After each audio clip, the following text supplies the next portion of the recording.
De acordo com as 5 leis biológicas, nós acreditamos que nenhum alimento ele é responsável pela doença, tá? Então isso é muito importante. Muitas vezes eu recebo pacientes que dizem assim, esse alimento me dá alergia, né? Então vamos separar as coisas.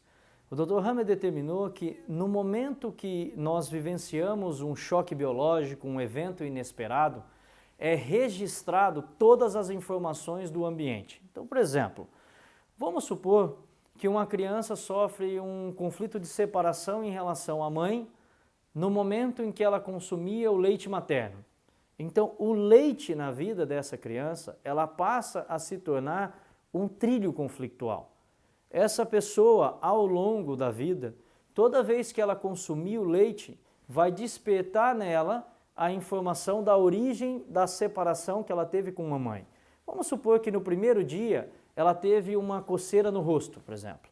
Cada vez que ela entra em contato com isso, ela tem a mesma coceira. E ela agora faz a relação de que ela é alérgica ao leite. E o leite é o responsável pela sua doença. Então o que nós mostramos é que os alimentos, eles entram como trilhos conflituais, muitas vezes chamamos de relé sensorial. O que é um relé sensorial?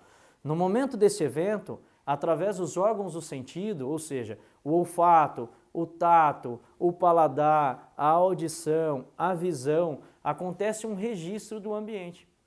Tempos depois, ao você sentir aquele cheiro, por exemplo, uma rinite alérgica, a pessoa diz assim, eu tenho rinite ao pólen de uma planta, de uma flor. Então vamos ilustrar isso daí. Imagine você que algum dia você sofreu a perda de alguém e você vai lá naquele velório e tem um monte de cheiro de flor, de plantas. Você automaticamente tem um registro daquele evento associado ao cheiro. Depois disso, cada vez que você entra em contato com uma flor, com um momento, na primavera, você começa a espirrar. Então você vai dizer que você é alérgico à flor. Isso também acontece, por exemplo, com animais. Eu sou alérgico ao pelo de cachorro, ao pelo de gato. Então imagine uma criança que tem um animal de estimação em casa e os pais discutem na frente daquela criança e ali está o seu animal. Então o inconsciente dela registra naquele momento e agora, cada vez que ela entra em contato com um animal, ela tem uma resposta. Então, da mesma forma que isso vai acontecendo, os alimentos entram na nossa vida. Então, um paciente, por exemplo, que tem refluxo e ele associa esse refluxo toda vez que ele consome o glúten, por exemplo. Então, o que a gente vai buscar? A gente vai buscar um evento em que ele viveu, por exemplo, uma situação onde ele não conseguiu digerir muito bem e naquele momento estava presente aquele alimento e cada vez que ele come agora, ele sente um estufamento abdominal, por exemplo.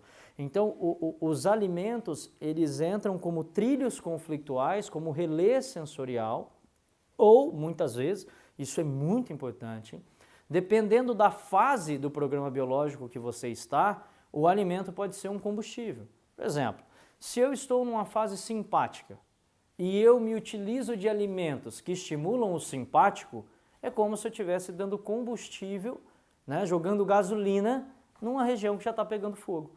Então os alimentos eles podem agir como potencializadores, muitas vezes eles podem agir como moduladores. Por exemplo, um paciente está em uma fase de cura e na fase de cura tem edema cerebral e ele tem uma dor de cabeça.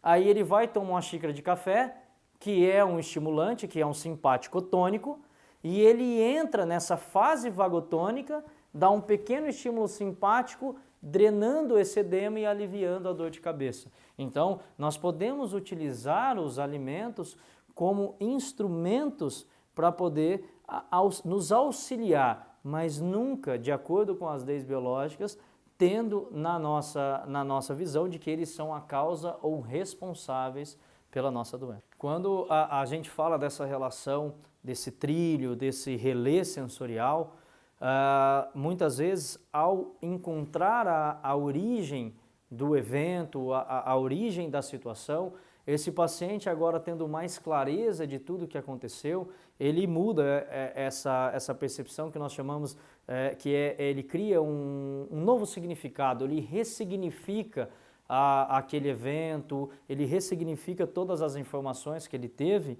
através, né, das informações que ele tem do momento do evento, e ele pode então mudar todo esse padrão de repetição que ele vem tendo.